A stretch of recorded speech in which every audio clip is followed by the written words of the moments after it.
check out their show as well, I should say as well, on Sunday. But hey, Garcino, man, let me know what you're thinking about this fight. I'll say this, at least we got a pretty good fight. Now, I think when you're at this tippy-top level of weight divisions, you can't really get a bunch of 3, 4, 5 punch combos a lot of the times.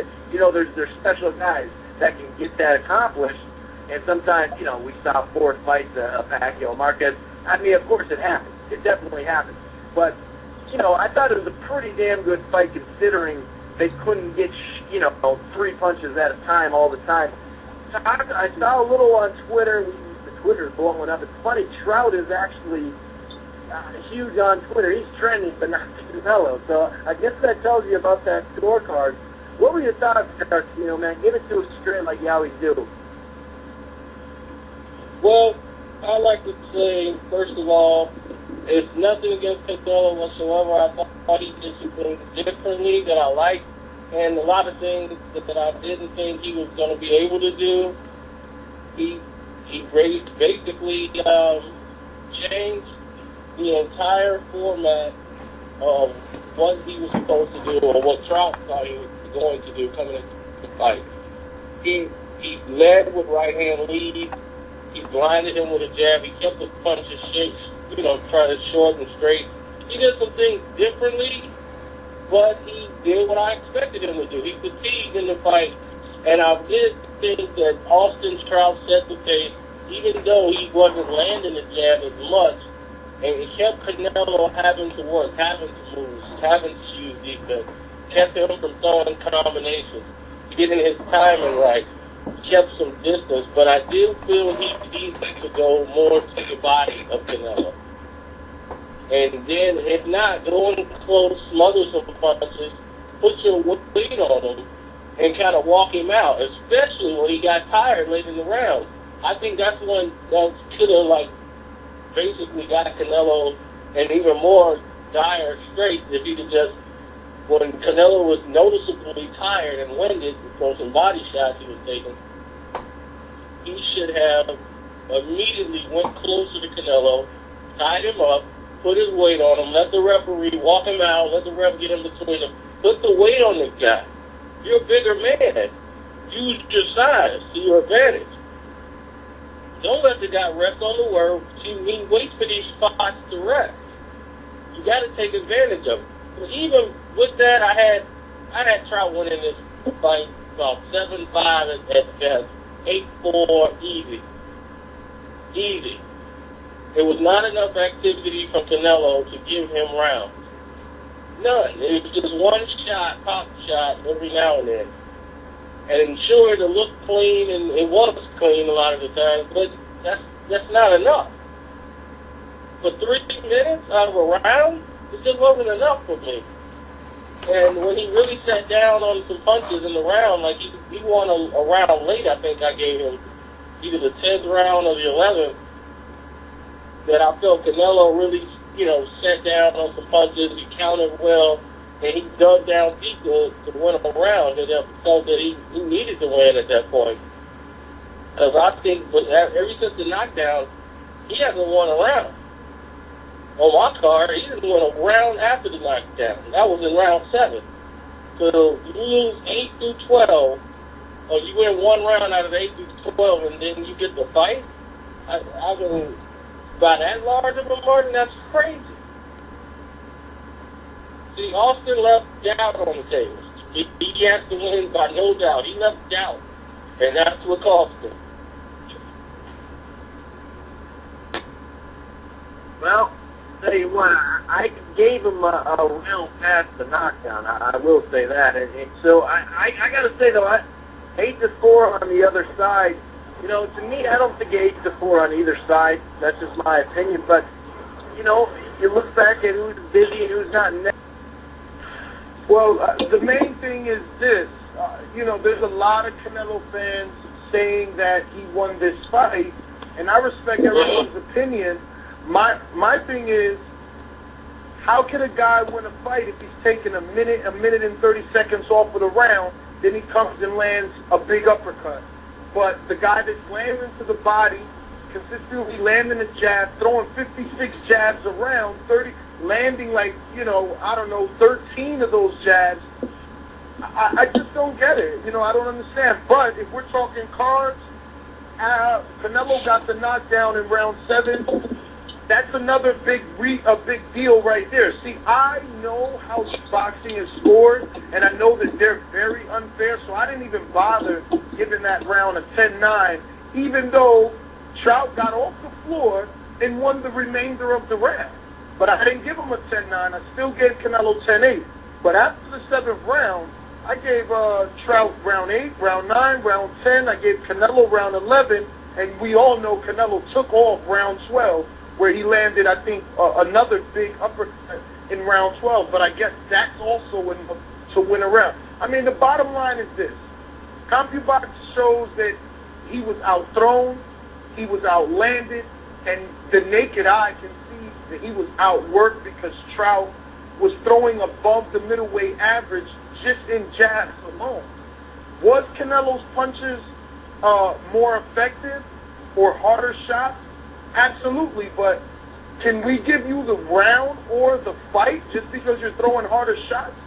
If your shots are that hard, then hurt the guy to where you stop him, or hurt the guy to where every round where you landed that 1 or 3 punches that you did land, you hurt him enough that it was so telling you do win the round. But just because you throw 1 hard shot per round, I don't think you should get the round. If we're going to judge fights on punches landed and how they're landed, then why are we judging fights on a 3-minute basis per round? Let's just judge fights by points. Let's just judge fights by punches then.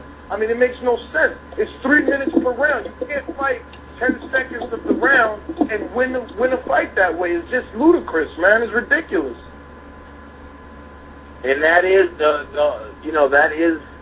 that's a great point, and that's the oldest thing in the book that has boxing fans going at each other's neck. Even like within your family and your friends, and that's what it comes down to. Like, oh man, but every time you hit him, it's like not every time. Don't get me wrong. If I were to say, like you said, the power shots, no doubt, but it's not like everything he hit him with, he was shook from. But even if you're off balance because he would throw a punch and then get hit after it, and I think we saw that with Canelo. I don't know if he took advantage of that enough early in that fight to actually score his own knockdown. But yeah, when push comes to shove in these tight rounds, man, this is what it comes down to. Chris. Yeah. Hello? Yeah. Yeah, you can see it don't matter. A person can throw, you can come into the ring, and this is what I mean about scoring. People have their own thing of scoring. Some people like a guy who comes in and has aggression, throw a bunch of punches. And, it looks good, but at the end of the day, you have to land. And if you're not landing shots and the other guy's throwing the telling shots and hurting, now I'm not saying hurting you with every shot, but landing the cleaning and affecting shots, it all depends on what a judge is looking for. Now, 118 to 109, somebody was smoking crack when they said that score right there. Dude must ain't have his glasses on. But to sit up here and say Canelo didn't win this fight, you obviously, it means that obviously I respect everybody's opinion. If you think a guy won, okay, no problem. Was it a close fight? Yes. But Canelo was landing the cleaner, effective, crisper shots.